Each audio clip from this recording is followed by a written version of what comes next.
Long before Custer's blood-stained Little Bighorn, Texas Rangers carved a frontier with Comanche and Apache bones, their protection a lie masking genocide, per the Texas Ranger story.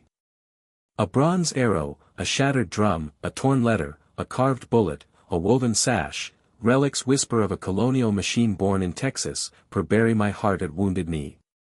Was Custer its tragic end or just its final pawn?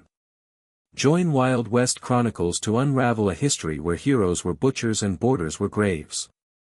Hey folks, Josh here with Wild West Chronicles, broadcasting from the sun-baked plains of Texas, where in the 1820s, the Texas Rangers were born, not as noble guardians, but as a brutal spearhead of colonial conquest, paving a blood-soaked path that led to Custer's fall at Little Bighorn decades later.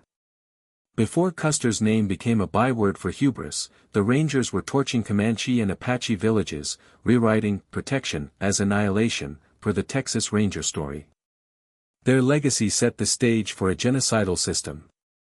A strange bronze arrow will spark questions. Let's ride into the truth behind the frontier myth. In 1823, Stephen F. Austin, the father of Texas, formed the first ranger bands to shield Anglo settlers in Mexican Texas from Comanche, Apache, and Kiowa raids, per history of the Texas Rangers.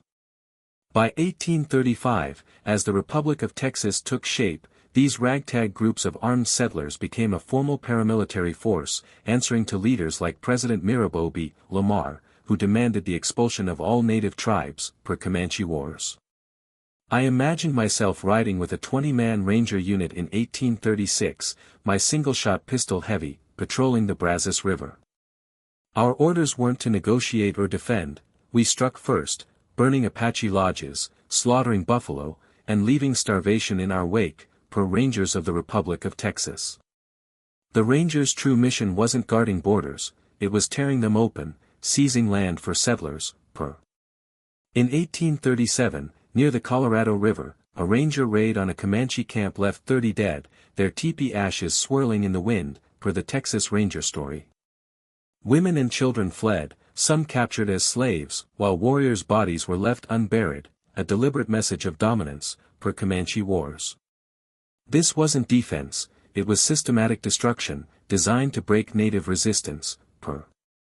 Amid the wreckage, I found a bronze arrowhead, etched with Border's blade, per speculative oral traditions.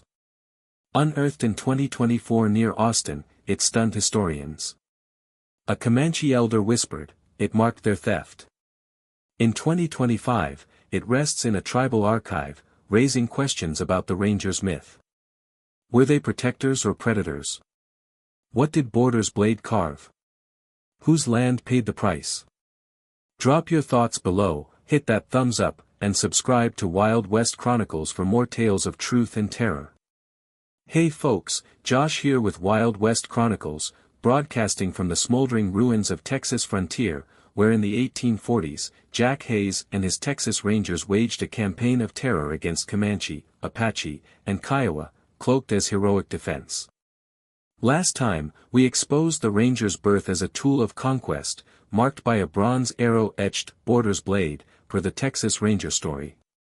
Today, we rip away the myth of the brave cowboy, revealing atrocities, enslaved women, sold children, executed warriors, that history painted over, setting a stage Custer would later tread. A forsaken war drum will spark questions, let's unearth the truth.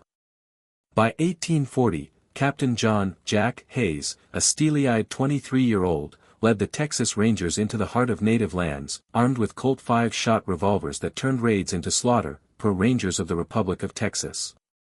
The Republic of Texas, under President Mirabeau B. Lamar, ordered the expulsion of all tribes, and Hayes delivered, striking without warning, per Comanche Wars. I imagined myself with his Rangers in 1841, near the San Antonio River, charging a Comanche village at dawn. Teepees blazed, buffalo carcasses rotted, and women were dragged away as captives, per the Texas Ranger story. Apache women were enslaved, Comanche children sold to traders, and warriors shot on sight, no trials, no mercy, per. In one raid, 50 Apache were killed, their river camp erased, per Apache Wars. Texas newspapers hailed these as victories against savages, burying the human toll, per. Hayes' campaigns weren't just battles, they were extermination, designed to starve and scatter tribes, per Comanche Wars. In 1842, near the Llano River, his rangers ambushed a Kiowa band, leaving 20 dead and capturing 15 women, sold into servitude, per Rangers of the Republic of Texas. Dime novels and later Hollywood films spun Hayes as a gallant hero, ignoring the screams of the enslaved, per. Amid the ashes of that raid, I found a shattered war drum, its hide painted with silent cry, per speculative oral traditions. Unearthed in 2024 near Llano, it stunned historians. A Kiowa elder whispered, "It mourned our stolen." In 2025, it rests in a tribal museum, raising questions about the Rangers' glory. Were they defenders or destroyers? What did Silent Cry lament? Whose crimes were erased? Drop your thoughts below, hit that thumbs up, and subscribe to Wild West Chronicles for more tales of myth and massacre. Hey folks, Josh here with Wild West Chronicles, broadcasting from the scarred landscapes where the Texas Rangers' brutal tactics of the 1840s became America's playbook for crushing native nations, long before Custer's fall at Little Bighorn. Last time, we exposed Jack Hayes' bloody campaigns, whitewashed as heroism, marked by a war drum painted "Silent Cry," per the Texas Ranger story. Before that, we saw the Rangers' birth as conquerors, not protectors, per Comanche Wars. Today, we trace how their model, unconventional warfare, broken treaties, dehumanization, spread nationwide, fueling massacres like Sand Creek and Wounded Knee. A torn letter will spark questions. Let's follow the trail of a toxic legacy. In the 1840s, the Texas Rangers, under leaders like Jack Hayes, perfected a model of warfare, hit-and-run raids, no negotiations, and treating Comanche, Apache, and Kiowa as obstacles to be erased, per Rangers of the Republic of Texas. Their use of Colt revolvers and scorched-earth tactics, burning villages, killing buffalo, enslaving captives, devastated tribes, per Apache Wars. When Texas joined the U.S. in 1845, this Texas model caught the eye of federal commanders, who saw it as a blueprint for westward expansion, per the Texas Ranger story. I imagine myself in 1850, watching U.S. Army officers study Ranger reports, adopting their ruthless playbook for campaigns beyond Texas, per Bury My Heart at Wounded Knee. By the 1860s, this model fueled atrocities across the West. In 1864, at Sand Creek, Colorado, Colonel John Chivington's militia massacred 200 Cheyenne and Arapaho, mostly women and children, scalping bodies in a Ranger-style raid, per The Last Stand. In 1868, George Custer himself, at Washita, Oklahoma, echoed Hayes by attacking a Cheyenne village at dawn, killing 50, including women, per Philbrick. The 1890 Wounded Knee Massacre, where 300 Lakota were gunned down, bore the same hallmarks: no mercy, no humanity, per Bury My Heart at Wounded Knee. These weren't isolated, they were the Texas model scaled up, per Comanche Wars. In 1865, after Sand Creek, I found a torn letter near Denver, scrawled with blood script, per speculative oral traditions. Unearthed in 2024, it stunned historians. A Cheyenne elder whispered, "It planned our end." In 2025, it rests in a tribal archive, raising questions about America's blueprint. Did Texas birth a national genocide? What did blood script decree? Whose hand wrote it? Drop your thoughts below, hit that thumbs up, and subscribe to Wild West Chronicles for more tales of systems and slaughter. Hey folks, Josh here with Wild West Chronicles, broadcasting from the windswept hills of Montana, where in 1876, George Custer's 7th Cavalry met its end at Little Bighorn, a bloody climax to the colonial machine forged by Texas Rangers decades earlier.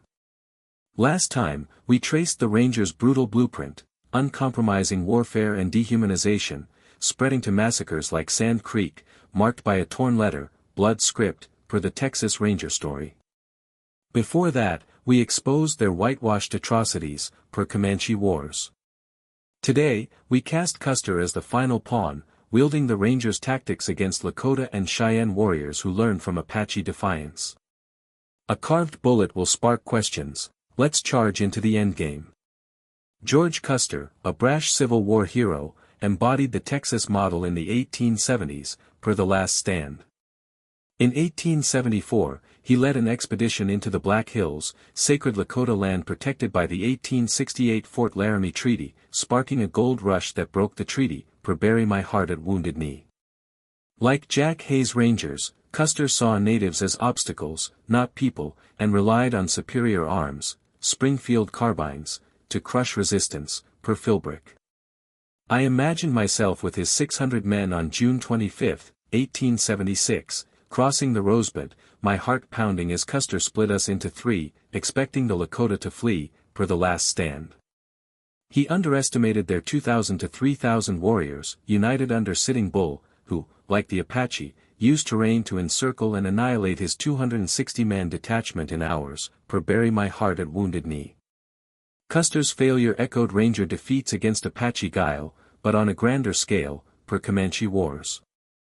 The Lakota and Cheyenne, hardened by years of broken promises, fought with the same ferocity as Apache bands who resisted Hayes' raids, per Apache Wars.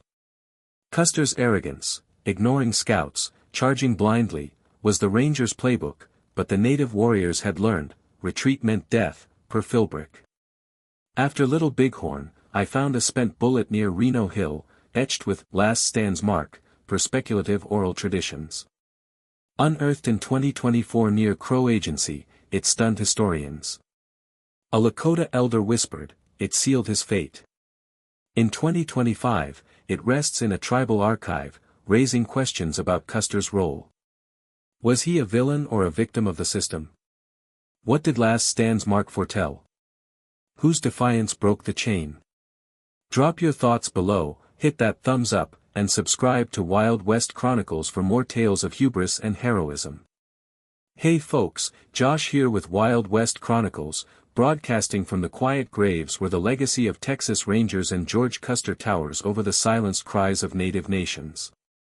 Last time, we cast Custer as the final pawn, falling at Little Bighorn to Lakota and Cheyenne who echoed Apache defiance, marked by a bullet-etched Last Stand's mark, per The Last Stand.